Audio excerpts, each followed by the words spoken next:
Basically इस खबर का आपके लिए मतलब ये है कि कच्चे तेल की कीमतों के साथ साथ एथेनॉल की कीमतों को जोड़ा जाएगा। इस तरह की पॉलिसी सरकार लेकर आएगी तो एथेनॉल के दाम अब क्रूड के दाम से लिंक हो जाएंगे, तो फिक्स प्राइस नहीं मिलेगी, भाव बढ़ा तो महंगा, भाव घटा तो सस्ता, ये होगा। चलिए शामिल करते हैं एक्सपर्ट्स को। हमारे साथ एंजल ब्रोकिंग के समित चौहान जुड़ रहे हैं तकनीकी राय देने के लिए आपके सौदों पर और वायदा कारोबार की रणनीति देने के लिए हमारे साथ जुड़ रहे हैं चॉइस ब्रोकिंग के एसोसिएट डायरेक्टर यहाँ पर सुमित बगड़िया भी। आप दोनों का स्वागत है CNBC आवाज पर। और सबसे पहले एक राय निफ्टी पर ली जाए। सुमित बताइए, सीरीज की शुरुआत में कमजोरी दिख रही है बाजार में, क्या किया जाए निफ्टी पर इन लेवल्स पर?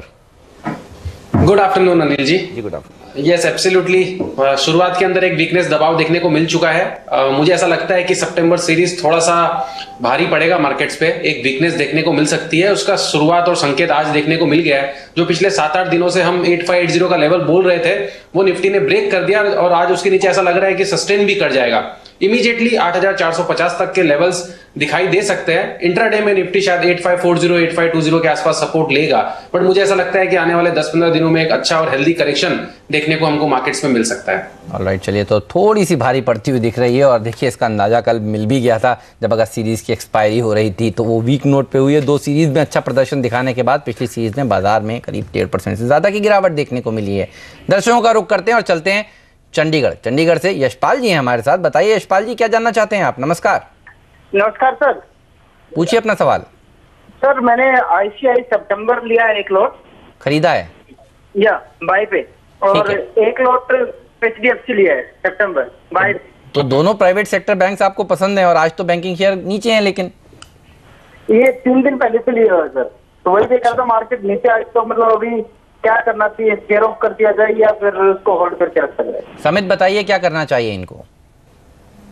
देखिए, अगर ICICI बैंक की बात करें तो इसने जो रीसेंट बैंक निफ्टी में हमने रैली देखी थी उसमें अंडर परफॉर्म किया हुआ है और ऊपर अगर हम देखें तो 250-55 का एक स्ट्रॉन्ग हर्डल बन चुका है।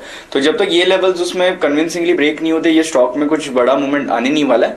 और लोअर साइड भी हम देखें तो 236 से लेके 240 का स्ट्रॉन्ग एक सपोर्ट बैंड है।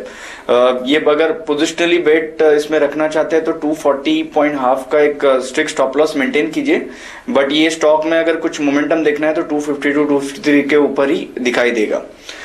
दूसरा जो उन्होंने HDFC बैंक के बारे में बोला, ये हालांकि स्टॉक थोड़ा एक आउट परफॉर्मिंग स्टॉक है और स्लोली हम देख रहे हैं कि न्यू हाइस बनाते जा रहा है, तो इसमें बने रहिए। एक स्टॉप लॉस इसमें ये मेंटेन कर सकते हैं अभी ये करंट लेवल पे 1250 का, और ऊपर 1285-1288 के लेवल इसमें आने वाले कुछ दिनों में दिख सकते हैं।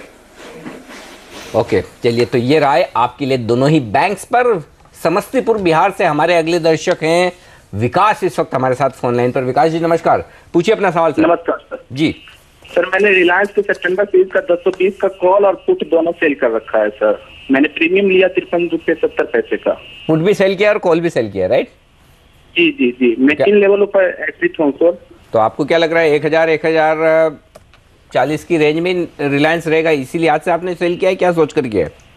जी यही सोच कर किया, जितना प्रीमियम मिल जाए सर। चलिए बढ़िया है। तो सीरीज की शुरुआत में आपने प्रीमियम कमाने के लिए आज से पुट और कॉल दोनों ही बेचे हैं रिलायंस के। तो ये बताएं कि ये रणनीति सही है? सुमित क्या कहेंगे आप? वायदा कारोबार में इन्होंने ऑप्शन में ट्रेड किया है, दोनों ही पुट और कॉल एक ही प्राइस 1020 के बेचे हैं इन्होंने। आई थिंक एक हद तक ठीक है ये पोजीशन, क्योंकि मुझे ऐसा लगता है कि रिलायंस में कोई बड़ा मूव नहीं देखने मिलेगा। एक रेंज में एक सीमित दायरे में घूमेगा। ऊपर में 1040 से 1050 एक बार के लिए मैक्सिमम साइड लगती है और नीचे के अंदर 980। तो मुझे ऐसा लगता है कि एक बार के लिए इनका पोजीशन सही है। अगर इसमें हफ्ता भर निकल गया तो इनको अच्छा प्रीमियम खाने मिल जाएगा, क्योंकि इनकी सेलिंग की पोजीशन है। तो एक बार के लिए होल्ड कर सकते हैं, कोई बड़ा मूव नहीं समझ में आ रहा है रिलायंस के अंदर। ऑलराइट, चलिए यहाँ पर एक डिस्क्लेमर भी आपके सामने हम रखना चाहेंगे। CNBC आवाज़ जो चैनल आप देख रहे हैं उसका जो प्रमोटर्स हैं वो TV18 ब्रॉडकास्ट हैं और उसका स्वामित्व रिलायंस इंडस्ट्रीज़ के पास ही है। लेंगे एक छोटा सा ब्रेक के बाद भी सवाल जवाब का सिलसिला जारी रहेगा। काफ़ी सारे दर्शक हैं जो अपने सवाल हमसे पूछना चाहते हैं। हमारा हेल्पलाइन नंबर नोट कर लीजिए और आपके सवालों के जवाब देंगे हमारे expert. Helpline number TV screen के ऊपरी हिस्से में फ्लैश हो रहा है। एक ब्रेक लेकर अभी हाजिर होते हैं।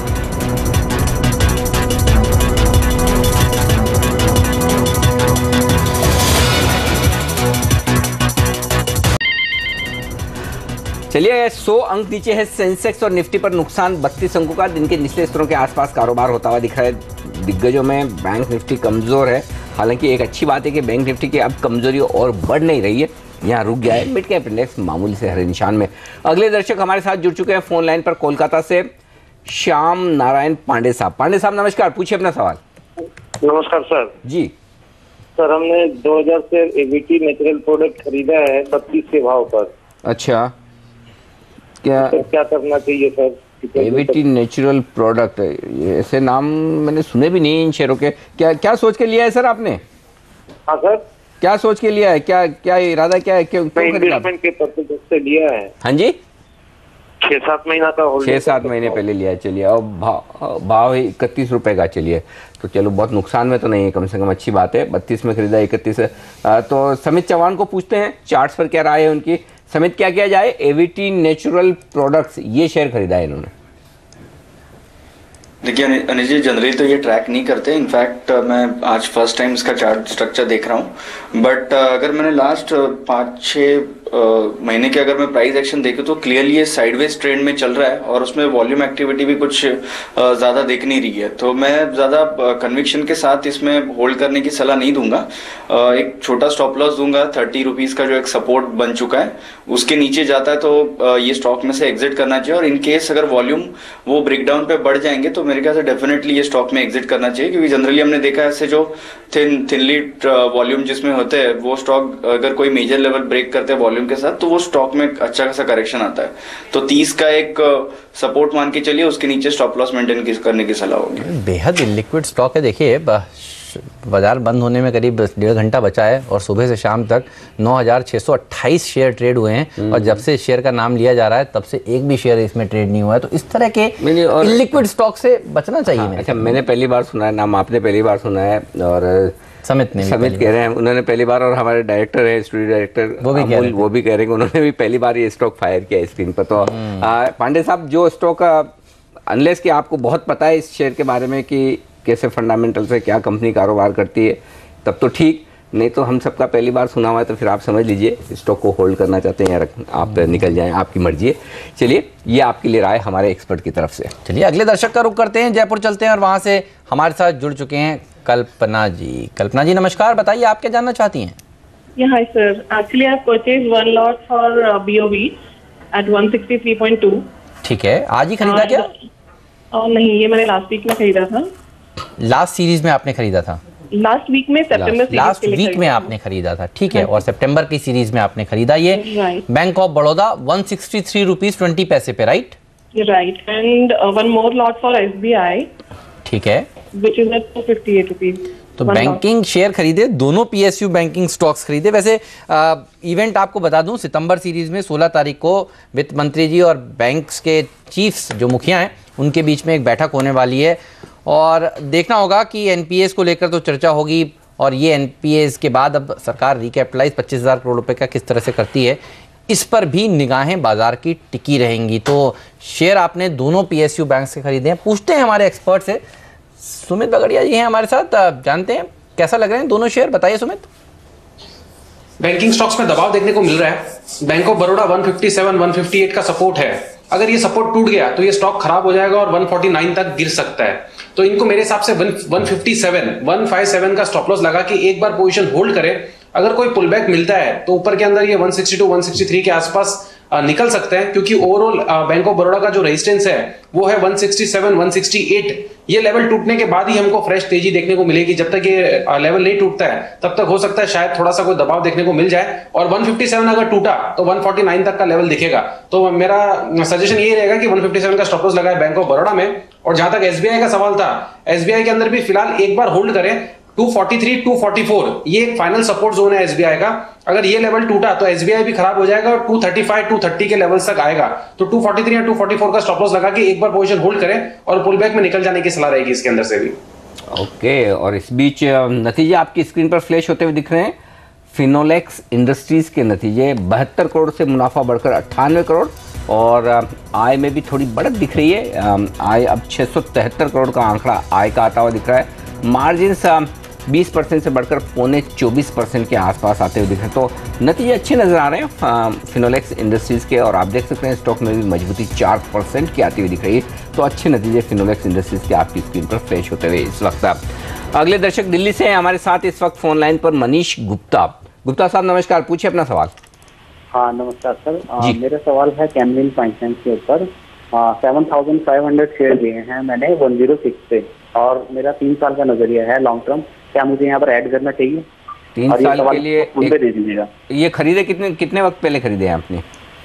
मैंने तो 2-3 साल के लिए खरीदे। अच्छा, और इसकी कंपनी के फंडामेंटल से आप संतुष्ट हैं ना? हाँ जी बिल्कुल। चलिए फिर ठीक है, तो अब आपको एक टेक्निकल राय दे देते हैं। समित चौहान हमारे साथ हैं। 106 में खरीदा है इन्होंने कैमलिन। 3 साल का व्यू है मेरे ख्याल से, क्वांटिटी जिस हिसाब से समित इन्होंने खरीदी है। नीचे स्टॉक अगर आप सजेस्ट करें तो थोड़ा एवरेज भी कर सकते हैं और भी खरीद सकते हैं, क्योंकि फंडामेंटल से ये संतुष्ट है। क्या किया जाए? देखिए अनिल जी, इनका 3 साल का व्यू है, बट फिलहाल अगर हम प्राइस में कोई भी उसमें इनकरेजिंग साइन नहीं देख रहे। मोर इम्पोर्टेंटली ये स्टॉक में वॉल्यूम एक्टिविटी ज्यादा दिख नहीं रही है। सो मेरे ख्याल से इनको अगर इनको फॉलिंग मार्केट में भी करना है तो जब तक ये स्टॉक एक स्टेबल होने के बाद इसमें वॉल्यूम अच्छे खासा पिक नहीं होते हैं तब तक उनको नीचे के रेंज में बाय नहीं करना है। और ऊपर अगर देखें तो 97-98 का एक ट्रेंड डिसाइडिंग लेवल होगा, जिसके ऊपर ये स्टॉक में वीकली चार्ट पे पॉजिटिव हमें इंडिकेशंस दिखेंगे। सो मेरे ख्याल से नीचे लेने से अच्छा नीचे ये साइडवेज रहता है और वॉल्यूम एक्टिविटी बढ़ती है तो ही, अदरवाइज 98 के ब्रेकआउट के बाद ही इनको बाय करना चाहिए। चलिए 98 का ब्रेकआउट हो जाए उसके बाद ही खरीदें। अभी यहाँ पर जल्दबाजी ना करें, जो पोजीशन है उसको होल्ड करें, और जो होल्ड कर रहे हैं उस पोजीशन के लिए एक स्टॉप लॉस भी बताइए। समय तक कहाँ पर स्टॉप लॉस लगाएं इस पोजीशन पर? देखिए फिलहाल तो इनका 3 साल का व्यू है, तो मेरे ख्याल से जो इसका रिसेंट लो है 75 का, जो उसने 6 महीने पहले एक लो मार के वहां से बाउंस दिया था, तो 75 का लो ही इसका स्टॉप लॉस होगा। ओके, तो ये है आपके लिए स्टॉप लॉस और टारगेट के लेवल्स। वक्त एक छोटे से ब्रेक के बाद लौटेंगे, और उसके पहले एक खबर आपकी स्क्रीन पर फ्लैश होती हुई दिख रही हो। सज्जन जिंदल साहब कुछ कह रहे हैं? जी हाँ, सज्जन जिंदल साहब कह रहे हैं माइनिंग सेक्टर में तेजी की उनको उम्मीद लग रही है। साथ ही वो ये भी कह रहे हैं टाटा स्टील के यूके एसेट्स खरीदने की योजना उनकी अब नहीं है। आपको बता दें कि टाटा स्टील के यूके एसेट्स के लिए पहले सज्जन जिंदल की तरफ से बयान आते हुए दिख रहे थे कि वो खरीदना चाहते हैं, लेकिन अब वो कह रहे हैं भारत में ही पावर कारोबार में कहीं पर खरीदारी करेंगे। यूके के एसेट्स के लिए वो अब इच्छुक नहीं है। तो टाटा स्टील के लिए नेगेटिव खबर मानी जाएगी एक तरह से। सज्जन जिंदल JSW ग्रुप के मुखिया ये कहते हुए कि अब उनकी नज़र इस पर नहीं है। देखना होगा कौन फिर ये खरीदता है यूके के एसेट्स। ब्रेक्जिट के बाद से चिंताएं बन रही थी कि कौन खरीदेगा, किस वैल्यूएशन पर खरीदेगा, किस भाव पर खरीदेगा। तो एक खरीदार ने तो साफ कर दिया है कि वो इस समय मूड में नहीं है। लेंगे एक छोटा सा ब्रेक, कहीं मत जाइए, बने रहिए CNBC आवाज़ के साथ ही। ब्रेक के बाद भी सवाल जवाब का सिलसिला जारी रहेगा।